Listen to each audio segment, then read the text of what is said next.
Hey, I'm Missy Williams, and today I'm going to talk to you about some past and present examples of ethics in the workplace.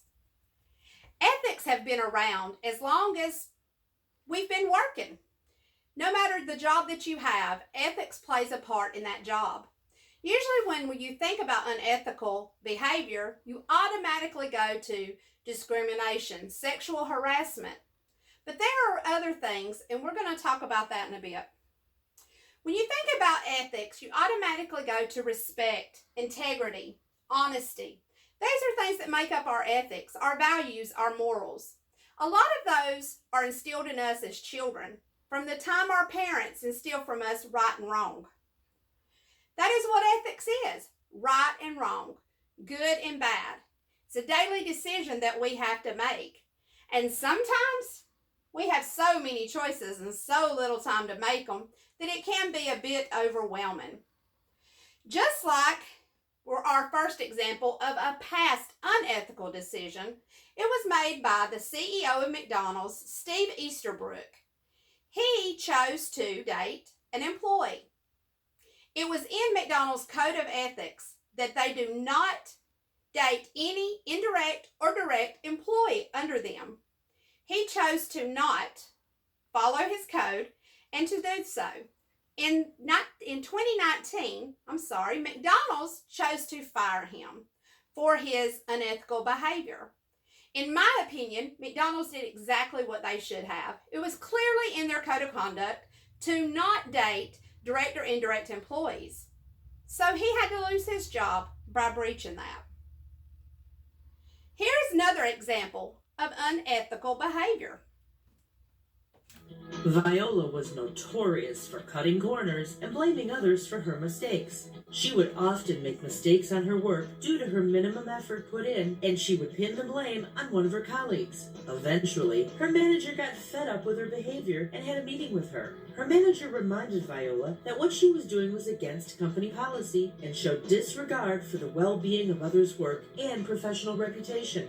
Viola didn't think she had done anything wrong and resented being called out on her behavior. Her manager explained exactly what she did wrong and how she could act more ethically, but she still refused to change. She quit soon after. Okay, in this example, it shows that the manager did what was right. He seen the unethical behavior. He went to the employee and told her what the unethical behavior was and ways to change it.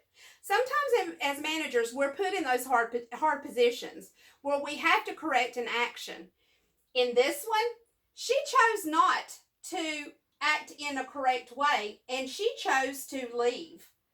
So sometimes that happens, but you've still got to stand strong in your convictions and do what you are called to do as a manager. Okay, so let's talk about some other present ethical behaviors, and let's see if they are unethical. Crayons, colored pencils, staplers, rubber bands, paper clips, Post-its. Those are all small office supplies, but as a manager, if you see an employee sticking them in their pocketbook, in their backpack, and taking them out, do you have to say something? Yes, you do. The reason is because that is unethical. And if they, being your other team members, see that employee taking those products and nothing happening, then everybody in the office is going to start doing it. And then you're going to not have paper supplies, pens, simple stuff. Although that doesn't seem like a big deal, it can become a very big issue. So as managers, we have to stop. We have to think. We have to look at the steps that we take in making a decision, and we have got to come through and handle that decision. This is the steps that we make. We define the problem. We evaluate, we make a decision, and then we implement the decision that we chose to make. Is it talking to that person? What did we choose to do about that? And then we evaluate our results. We use these 5 steps with every decision that we have to make as a manager. There is no right way to do a wrong thing. There is no right way to do a wrong thing. You cannot make something that is wrong right. You can't make a round peg fit into a square hole. It's not going to work. Work ethic. Hard work never killed anybody, but why take a chance? Sometimes we feel like that dog, but we still have to put in the hard work, and we have to do it ethically. Be not simply good, be good for something. We have to stand for something, or we'll fall for anything. We've all heard that, right?